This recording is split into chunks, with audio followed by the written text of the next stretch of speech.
Hello guys, स्वागत है आपका हमारे YouTube चैनल पर। आज हम आपको रामायण का एक अनोखा किस्सा सुनाने जा रहे हैं, जब शांत और सरल स्वभाव की माता सीता ने क्रोध में आकर भयंकर श्राप दिया था। यह श्राप उन प्राणियों को दिया गया था जिन्होंने माता सीता और भगवान राम के समक्ष झूठ बोला था। श्राद्ध को लेकर सीता माता की एक कथा काफी प्रचलित है। महर्षि वाल्मीकि द्वारा रचित रामायण सीता माता द्वारा पिंडदान देकर राजा दशरथ की आत्मा को मोक्ष मिलने का संदर्भ आता है। वनवास के दौरान भगवान राम, सीता माता और लक्ष्मण पितृपक्ष के दौरान श्राद्ध करने के लिए गया धाम पहुंचे थे। वहां श्राद्ध कर्म के लिए आवश्यक सामग्री जुटाने हेतु राम और लक्ष्मण नगर की ओर चल दिए थे। सामग्री इकट्ठा करते करते दोपहर हो गई थी। पिंडदान का निश्चित समय निकलता जा रहा था और सीता जी की व्यग्रता बढ़ती जा रही थी। तभी राजा दशरथ की आत्मा ने पिंडदान की मांग कर दी। गया जी के आगे फल्गु नदी पर अकेली माता सीता असमंजस में पड़ गईं। उन्होंने फल्गु नदी के साथ वटवृक्ष, केतकी के फूल और गाय को साक्षी मानकर बालू का पिंड बनाकर स्वर्गीय राजा दशरथ के निमित्त पिंडदान दे दिया। थोड़ी देर में भगवान राम और लक्ष्मण लौटे तो उन्होंने कहा कि समय निकल जाने के कारण मैंने स्वयं पिंडदान कर दिया। बिना सामग्री के पिंडदान कैसे हो सकता है, इसके लिए राम ने सीता से प्रमाण मांगा।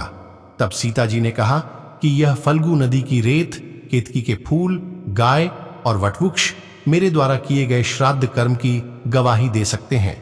लेकिन फल्गु नदी, गाय और केतकी के फूल तीनों इस बात से मुकर गए। सिर्फ वटवृक्ष ने सही बात कही। तब सीता जी ने राजा दशरथ का ध्यान करके उनसे ही गवाही देने की प्रार्थना की। राजा दशरथ ने सीता माता की प्रार्थना स्वीकार कर घोषणा की कि ऐन वक्त पर सीता ने ही मुझे पिंडदान दिया। इस पर राम आश्वस्त हुए, लेकिन तीनों गवाहों द्वारा झूठ बोलने पर सीता जी ने उनको क्रोधित होकर श्राप दे दिया कि फल्गु नदी, जा, तू सिर्फ नाम की नदी रहेगी, तुझमें पानी नहीं रहेगा। इस कारण फल्गु नदी आज भी गया में सूखी रहती है। गाय को श्राप दिया कि तू पूज्य होकर भी लोगों का झूठा खाएगी, और केतकी के फूल को श्राप दिया कि तुझे पूजा में कभी नहीं चढ़ाया जाएगा। वटवृक्ष को सीता जी का आशीर्वाद मिला कि उसे लंबी आयु प्राप्त होगी और वह दूसरों को छाया प्रदान करेगा, तथा पतिव्रता स्त्री तेरा स्मरण करके अपने पति की दीर्घायु की कामना करेगी। यही कारण है कि गाय को आज भी झूठा खाना पड़ता है, केतकी के फूल को पूजा पाठ में वर्जित रखा गया है, और फल्गु नदी के तट पर सीता कुंड में पानी के अभाव में आज भी सिर्फ बालू या रेत से पिंडदान दिया जाता है।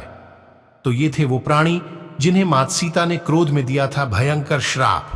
अगर हमारी वीडियो से जुड़े आपके कुछ सवाल हैं तो वो आप हमें कमेंट बॉक्स में बताएं। हम आप तक सही जानकारी पहुंचाने का प्रयास करते रहेंगे।